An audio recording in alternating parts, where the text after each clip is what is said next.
নমস্কাৰ বন্ধু বান্ধৱীসকল Assamese health tips and tricks নামৰ মোৰ এই চেনেলটোলৈ আপোনালোকক সকলোকে স্বাগতম জনাইছোঁ। পেটৰ কৃমিৰ সমস্যা এটা বহুত ডাঙৰ সমস্যা হয়। সাধাৰণতে শিশু অৱস্থাত এই ৰোগ হয় যদিও যিকোনো বয়সৰ লোকৰেই এই ৰোগে গ্ৰাস কৰিব পাৰে। পেটৰ এই কৃমি ৰোগৰ বহুতো কাৰণ আছে। এই কাৰণসমূহৰ ভিতৰত হৈছে ক্ৰমে এণ্টাৰ'বিছ ভাৰ্মিকুলাৰিছ নামৰ বীজাণুৰ দ্বাৰা খোৱা পানী আৰু খাদ্যৰ যোগেদি এই ৰোগে শৰীৰত আক্ৰমণ কৰে। তদুপৰি অধিক মিঠা বস্তু, পকা ফল-মূল, মছলা আৰু অপৰিষ্কাৰ হাতেৰে কোনো খাদ্যবস্তু খালে এই কৃমি ৰোগ হ'ব পাৰে। বন্ধু বান্ধৱীসকল, এই ভিডিঅ'টোত আমি কৃমি হোৱাৰ বিভিন্ন কাৰণ আৰু ইয়াৰ লক্ষণ তথা বনদৰৱসমূহৰ বিষয়ে আলোচনা কৰিম। যদি ভিডিঅ'টো ভাল লাগে লাইক, শ্বেয়াৰ আৰু কমেণ্ট কৰিব আৰু এনেধৰণৰ স্বাস্থ্যজনিত ঘৰুৱা প্ৰতিকাৰ তথা বিভিন্ন বেমাৰৰ বনদৰৱসমূহৰ বিষয়ে ভিডিঅ'সমূহ পাই থাকিবলৈ মোৰ এই চেনেলটোক ছাবস্ক্ৰাইব কৰি লৈ লগতে কাষতে থকা বেল আইকনটো টিপি ল'ব, যাতে মই যেতিয়াই এনেধৰণৰ স্বাস্থ্যজনিত ঘৰুৱা প্ৰতিকাৰ আৰু বনদৰৱসমূহৰ বিষয়ে ভিডিঅ'সমূহ আপলোড কৰোঁ ইয়াৰ জাননী আপোনালোকে অতি সহজতে পাই যায়। পলম নকৰাকৈ বলক ভিডিঅ'টো আৰম্ভ কৰোঁ।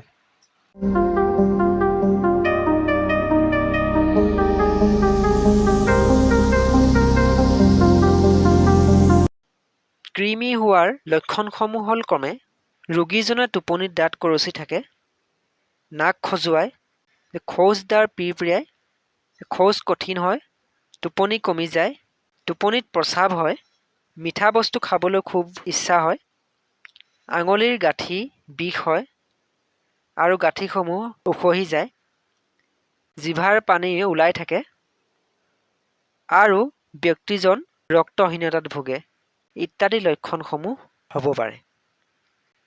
এই বেমাৰ হ'লে ঘৰুৱা প্ৰতিকাৰ তথা বনদৰৱ আছে। গতিকে এইসমূহ গ্ৰহণ কৰিলে এই কৃমি সমস্যাৰ পৰা আৰোগ্য লাভ কৰিব পাৰিব। এই বনদৰৱসমূহৰ প্ৰথম বনদৰৱটো হৈছে আমৰ গুটি এটা লৈ ইয়াক উলিয়াই এই গুটিটোৰ চূৰ্ণ 2 চামুচৰ লগত অলপ গৰম পানী মিহলি কৰি তাত দৈ দি ৰাতিপুৱা আৰু ৰাতি খোৱাৰ আগতে খালে কৃমিৰ পৰা পৰিত্ৰাণ পাব পৰা যায়। আৰু এই ঘৰুৱা প্ৰতিকাৰ ক্ৰমে 3 দিন কৰিব লাগিব, তেতিয়াহে ইয়াৰ সুফল পোৱা যায়।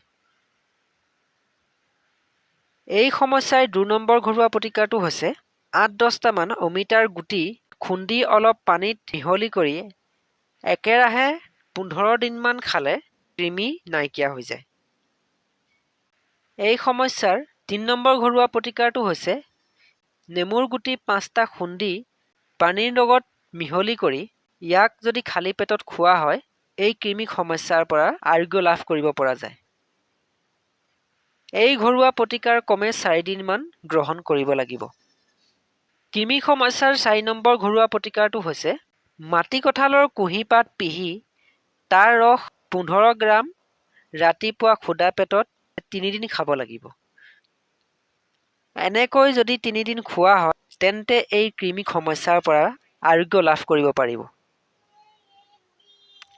ইয়াৰে 5 নম্বৰ ঘৰুৱা প্ৰতিকাৰটো হৈছে 1 গ্ৰাম গুড়ত আধা গ্ৰাম কেঁচা হালধিৰ ৰস মিহলি কৰি খোৱালে শিশুৰ কৃমি নাশ হয়।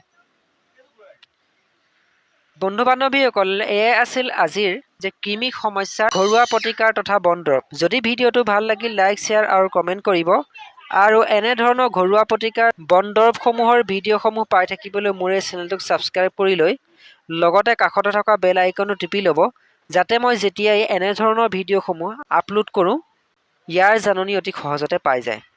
ভিডিঅ'টো সম্পূৰ্ণকৈ চোৱাৰ বাবে ধন্যবাদ।